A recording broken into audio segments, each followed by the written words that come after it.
आज हम उगाएंगे ये है मिंट यानी पुदीना। और दोस्तों बहुत आसानी से ये गर्मियों में कटिंग से ग्रो हो जाता है।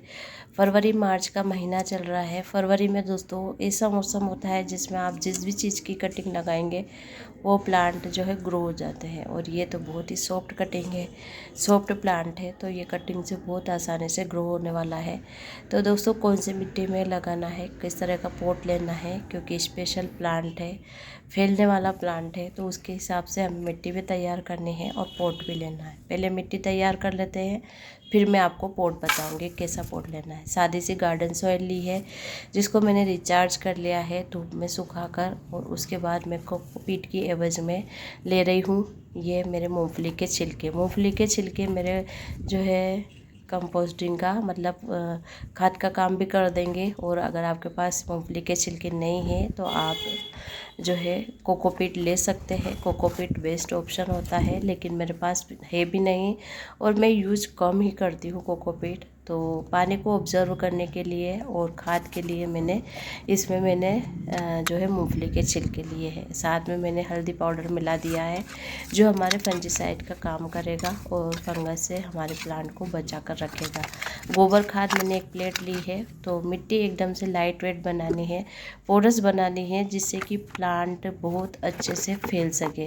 ये फैलने वाला प्लांट है तो थोड़ा सा चौड़ा पॉट हमें लेना है, क्योंकि चौड़े पॉट में दोस्तों बहुत अच्छे से ये प्लांट ग्रो कर जाएगा और हमारे ढेर सारा पुदीना तैयार हो जाएगा, जो हम डेली जूस बना सकते हैं, चटनी बना सकते हैं और पानी पत्ता शरीर का पानी बना सकते हैं। तो दोस्तों बहुत यूज में आने वाला है, तो ढेर सारा हम पुदीना उगा। बड़ा सा पॉट मैंने ले लिया है और ये मैंने लिया है वर्मी कंपोस्ट, जो मैंने खुद ही बनाया है केचुए से, केचुआ वगैरह डालकर। तो फिर उसके बाद ये ले रही हूँ जो कुछ गमलों से मैंने खाली किए हैं, तो उसकी मिट्टी है तो अच्छे से डिकम्पोज नहीं हुए हैं, पर अब इसमें हो जाने वाले हैं। अब हम ले लेंगे थोड़ा सा गीला कचरा। दोस्तों सारा वेस्ट मटेरियल मैं यूज़ कर रही हूँ। गमला इतना बड़ा है तो हमें भरना भी है, और इतनी मिट्टी यूज़ करेंगे तो बहुत ज़्यादा मिट्टी की ज़रूरत भी पड़ेगी, और साथ में दोस्तों वज़न भी बहुत ज़्यादा हो जाएगा। टेरेस गार्डनिंग में हमें हर चीज़ का ध्यान रखना होता है, तो मैं वेस्ट चीज़ों का यूज़ करके ही अपनी गार्डनिंग करती हूँ। और ये धीरे धीरे डिकम्पोस्ट हो जाएंगे तो हम इसे दूसरे गमलों में खाद में भी यूज़ कर सकते हैं। तो मैंने पूरा गमला इस तरह से वेस्ट मटेरियल से फूल वगैरह, सब्जियों के छिलके जो भी है सबसे भर लिया है। अब ये देख रहे हैं आप, ये है थोड़े से गाय के गोबर, गाय का गोबर है जो गिरते से ही मतलब उपले नहीं बनाते हैं और वैसे ही सूख जाता है वो। ये बहुत ही ऑर्गेनिक होते हैं, प्योर ऑर्गेनिक बोल सकते हैं, क्योंकि इसमें कुछ भी मिला हुआ नहीं रहता है, जो घास वगैरह भी नहीं। और अब हम इसके इंतज़ाम कर देते हैं इसका कि इसमें कोई फंगस ना लगे। तो मैंने इसमें थोड़ा सा नीम की सूखी पत्तियाँ ले ली है। लाइट वेट गमला बनाना है और सारी चीज़ों का हमें ध्यान रखना है, तो अच्छे से इन सब चीज़ों को प्रेस कर दीजिए। अब मैंने थोड़ी सी इसमें गार्डन सॉइल ले ली है।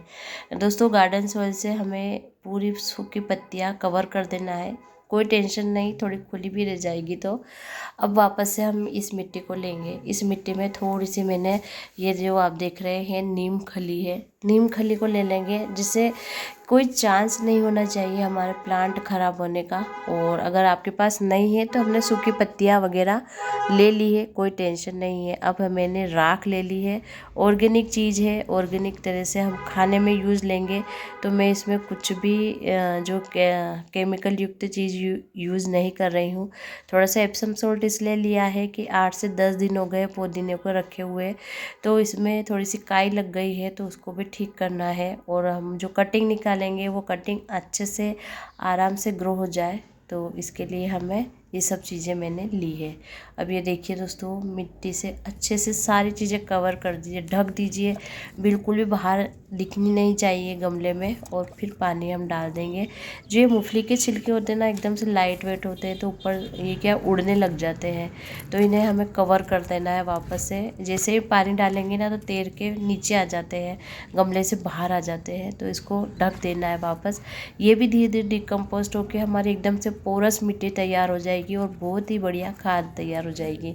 तो मैं हर साल ऐसे ही अपना पुदीना ग्रो करती हूँ। विंटर में मैं हटा देती हूँ क्योंकि दोस्तों विंटर में इतना यूज होता नहीं है और ये पुदीना आसानी से मिल जाता है, जो मैं हर साल ग्रो कर लेती हूँ। तो मेरे हिसाब से तो ये जो है बहुत ही हार्डी प्लांट होता है। अगर आप चाहें तो विंटर में भी इसको बचा कर रख सकते हैं। और ये देखिए दोस्तों, इस तरह से ऊपर ऊपर ही मैं इसको रिपोर्ट करने वाली हूँ। ज़्यादा गहराई से हमें नहीं करना है क्योंकि इसकी ज़्यादा जो जड़ें वगैरह होती है वो बहुत ज़्यादा गहरी नहीं जाती है। फैलने वाला प्लांट है तो पूरा गमला जो है, पूरा पॉट है बड़ा सा, पूरा कवर हो जाएगा। तो पूरी गर्मी ढेर सारा जूस बनाकर पीजिएगा। और प्योर ऑर्गेनिक, इसमें कोई हम छिड़काव करने की भी हमें ज़रूरत नहीं पड़ेगी क्योंकि दोस्तों हमने सब चीज़ों का इंतज़ाम इसमें कर दिया है। और फंगस वंगस भी नहीं लगेगा, खाद भी अच्छी खासी दे दी है और फिर साथ में हमने टिफ़िन भी रख दिया है।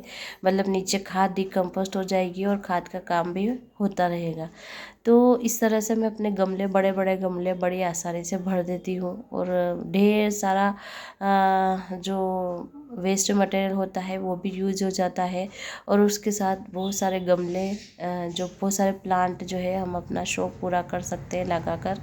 तो टेरेस पर भी बहुत सारे प्लांट हम इस तरह से लगा सकते हैं। सारे बातों बातों में देखिए दोस्तों, सारी रिपोर्टिंग हो गई है। अब क्या करना है देखिए। तो दोस्तों स्टेप बाय स्टेप आप मेरी तरह करेंगे तो आपको कभी भी 100% में गारंटी लेती हूँ, कभी भी कुछ भी चीज़ फेल नहीं होगी। अगर हम कुछ गलतियां कर बैठते हैं ना तो उससे क्या हो जाता है, प्लांट हमारे सरवाइव नहीं कर पाते हैं, ख़राब हो जाते हैं। ये देखिए, अब मैं हल्की सी जो इनको सपोर्ट दे रही हूँ। तो गार्डन सॉइल मैंने ली है, मुश्किल से 1 प्लेट गार्डन सॉइल मेरे लगी होगी और सारा वेस्ट मटेरियल मैंने यूज कर लिया है। और खाद बन जाएगी तो हम दूसरे पौधों में भी इसको यूज में ले सकते हैं। तो एक पंथ बहुत सारे काम हो गए हैं। अब क्या करना है, पानी लेना है। अब बहुत टाइम से मैं आपको बार बार बता रही हूँ कि बहुत 8 से 10 दिन हो गए रखे काई लग गई है, तो उसका इंतज़ाम मैं कर देती हूँ। ये मैंने फंजीसाइड लिया है और फंजीसाइड का यूज हम आसानी से कर सकते हैं इस तरह से। और सारा पानी मैंने दे दिया है। अब इस